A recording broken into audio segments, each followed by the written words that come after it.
Welcome, everyone. Today, we've got a really fantastic explainer lined up for you.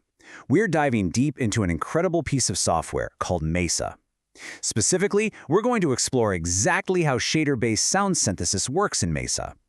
If you've ever wondered how the visual world and the audio world can collide, well, you're in for a massive treat. We're going to look at how visual shaders, the code used to render dynamic computer graphics, are transformed into playable, real-time audio wavetables. It is a completely unique approach to sound design, and I am absolutely pumped to break this down for you. Okay, let's dive into this, because MESA is probably best described as a wavetable synth you can actually see. It's such a romantic, kind of mind-bending concept, isn't it? We're talking about literally translating light into sound. Instead of just tweaking standard abstract oscillators, you're feeding a visual image directly into the engine, watching it move, and then hearing exactly what that motion sounds like. The picture itself literally becomes the sound source. Here is our quick roadmap for today. First, seeing the sound. Then, vision, light to waveform. Third, VFX and color palettes. Fourth, a complete synthesizer. And finally, AI as your co-pilot. Let's get right to it. Seeing the sound. So in MESA, you just drop a visual file straight into the engine to generate your sound. Now, the absolute crucial point in understanding how this works is luminance. Luminance is just the brightness of a pixel. Getting a handle on luminance is absolutely critical here because this entire engine relies on it. Basically, MESA looks at the rendering image, reads those varying levels of brightness across all the pixels, and then translates that continuous fluctuation of light and dark directly into the peaks and valleys of a single-cycle audio waveform. Well, let's break down the technical how of this process for a second. Step 1, MESA takes that shader and renders it off-screen 64 times, sweeping through time to build a 64-frame morphable wavetable. Step 2, for every single frame, it reads one horizontal scan line of pixels, turning that specific line's luminance into audio samples. And Step 3, it band limits each frame using FFT MIP banks. Why does this matter? Well, it ensures the resulting wavetable is completely alias-free across your entire keyboard. Best of all, this whole process swaps and lock-free on the audio thread, meaning 0 clicks, 0 dropouts, even if you wildly change the visuals right in the middle of a sustained note. Section 2. Vision, light to waveform. Okay, so the Vision panel gives you 5 incredibly powerful dials to play with. Think of Scan Ya like taking a single horizontal slice out of a multi-layered cake just to taste that specific flavor profile. It determines exactly which vertical row of the image becomes your wave. Channel lets you weight the red, green, and blue colors differently. Curve bends the brightness transfer, using things like gamma or wave folding. Time controls how those 64 frames sweep across the shader's clock, and energy sweeps the shader's energy uniform so you get this really living, breathing, morphing wavetable. This completely flips your standard workflow on its head. Normally, you'd reach for a traditional EQ filter to drastically change your sound, right? But here, you can just tweak that scan Y parameter. Moving the scan line up or down grabs a totally different horizontal slice of the exact same image, instantly giving you a completely different timbre. Honestly, it's often way faster and a lot more inspiring to sculpt your sound this way than just dialing in standard audio filters. Section 3. VFX and color palettes. Now, what's really interesting about this feature is that since MESA pulls audio directly from the visual output, manipulating the visual aesthetics literally mathematically reshapes the audio waveform you hear. MESA comes packed with 33 distinct visual color palettes.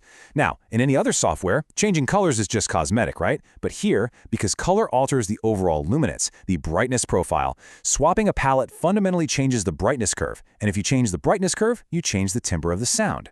Color is literally an oscillator here.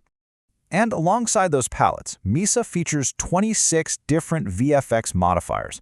We're talking visual effects like wave warping, kaleidoscopic mirroring, Gaussian blurs. They're all stacked in a chain between the raw shader and the final image. And again, because the image is the sound source, every single visual effect in that chain acts as a simultaneous audio effect baked directly into the wavetable. Let's look at what this actually means in practice. The film look modifier adds visual grain, but it acts as an audio wave shaper. A bloom visual effect is essentially a 9-tap Gaussian blur on the picture, which physically softens the waveform, acting exactly like an audio low-pass filter. RGB split works like a comb filter for your harmonics. Data mosh gives you this really gritty interframe smearing. And the crazy part is, the entire modifier graph survives the trip on import. The effect that bends the picture physically bends the resulting wavetable. It's so cool. Section 4. A complete synthesizer. Now, just to reassure the audio pros out there, this is absolutely not just an experimental toy. Right beneath that wild shader engine is a very traditional, very robust synth backbone. You get 16 voices of polyphony, you've got a beautifully clean, zero-delay feedback state variable filter, full ADSR envelopes, a dedicated pitch envelope for percussive drops, and up to 8 stacked, detuned unison voices per note just to make those wavetables sound absolute massive. Add in a typed modulation matrix with LFOs, and you have incredible sonic control supporting this whole visual-to-audio workflow. Once your sound is sculpted, it hits a massive 8-stage post-mix effects chain, and this runs completely lock-free on the audio thread. It's set up in a fixed series featuring everything from warm tape saturation and wow and flutter pitch drift all the way to reverb and lo-fi bit crushing. I do want to highlight one in particular though. There's a unique one-shot tape stop effect that actually decelerates your entire mix to a halt over 1.5 seconds, and the whole thing is completely MIDI learnable. Of course, all this power requires a highly optimized foundation. MESA was built natively from the ground up using C++17 for the DSP engine and Swift with Metal for the user interface. By bypassing heavier frameworks like Juice entirely, the developers managed to create an incredibly optimized pipeline. That ensures the heavy lifting of continuously rendering shaders and translating them into audio stays rock solid and super reliable, even if you're in the middle of an intense live performance. To add even more flexibility, MESA gives you 2 really powerful ways to expand your sound. First, you can use layer blending to run 2 completely independent shader patches simultaneously, layer A and layer B, and just fluidly crossfade both the audio wavetables and the visual terrains to taste. Or if you want to bring in your own distinct sounds, there's a hot swappable audio sampler voice that automatically detects the pitch of imported audio and tracks it perfectly across the keys, running right alongside your wavetables without a single audio glitch. Section 5. AI as Copilot. So how does it pull this next part off? Well, MESA can run a local MCP server. MCP stands for Model Context Protocol.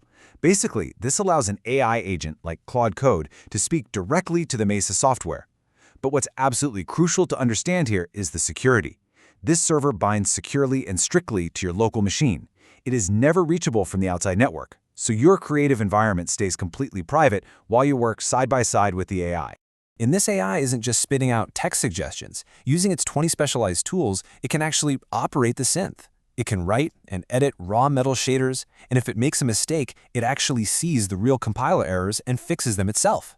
It can render 2D PNG previews of the visuals, push those shaders directly onto your live terrain, adjust your filter parameters and modulation, and, enthusiastically enough, it can even audition the sound by triggering MIDI notes and moving the pitch bend wheel on its own. You can literally ask the AI to design a patch, and it will code the visual, map the synthesis, and play it back for you to hear. No way, right? Which leaves us with this final, incredibly provocative question. How will AI shape your future soundscapes? With MESA proving that we can seamlessly synthesize sound from sight and giving AI the tools to help write the very code that generates those sites, the creative possibilities are literally limitless. It's an entirely new frontier of sound design, and I really hope this explainer has left you eager to experiment with translating light into sound yourself. Thanks for joining me on this deep dive into MESA.